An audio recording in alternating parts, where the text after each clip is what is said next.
You said he's been coached hard this whole season, but as he's shown he can do what he can do, and I'm sure there are higher expectations for him now. Can you coach him? I don't know, harder is the right word, but maybe coach him differently because he's reached this level and just say, okay, let's try to push him this level.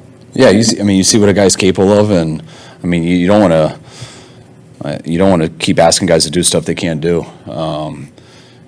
I hated when my coach kept asking me to run faster. I couldn't. But you start to see how a guy plays. And, I mean, Brock knows how to play the position and stuff, and he's hard on himself. So, I mean, when you coach someone, you want them to get better, whether you're right, wrong, or whatever. It's just about getting someone better. And sometimes you got to understand the personality of someone. And even if you're saying the right coaching point, some people don't hear it the right way, and sometimes it can mess them up. So you got to find a way to get it to them. And just working his personality, it's been real easy because I don't really have to worry about how he's feeling that much. You just tell him what you see because that's what he wants. I mean, he likes to be coached. He's smart. He kind of has an idea of our philosophy on stuff, so he's going to watch it on his own. By the time he gets to me, I think he has an idea what I'm going to say.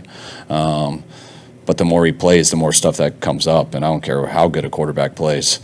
You can sit there and coach him on everything all the time. Remember when I used to meet Matt Schaub on the bus after we had landed somewhere, and we'd always watch the game on the plane, and I'd go sit by him, and I would be like, all right, man, you did play really good, except for plays 9, 12, and 13.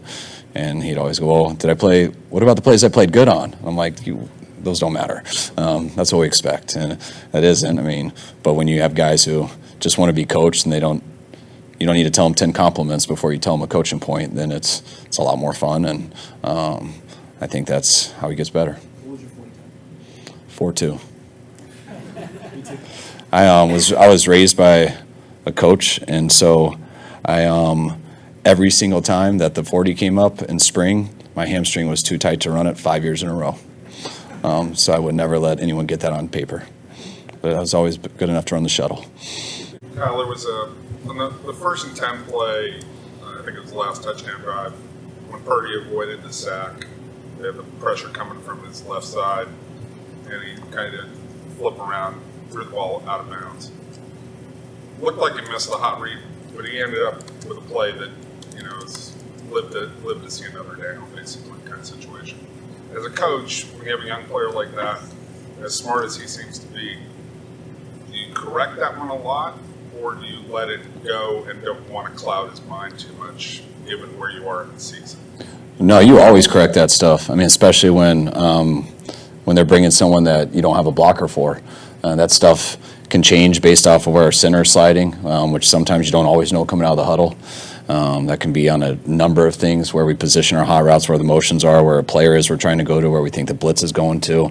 And sometimes that stuff changes, and if the quarterback doesn't know that exactly, you're going to get surprised. And what's been cool about Brock, when he does get surprised, he's got the quickness and stuff to sometimes be able to get out of it. And he did that and was able to save it not being a bad play. But you can't always count on making that guy miss. So you want to make sure that when someone blitzes, there's usually a hole in the defense right there.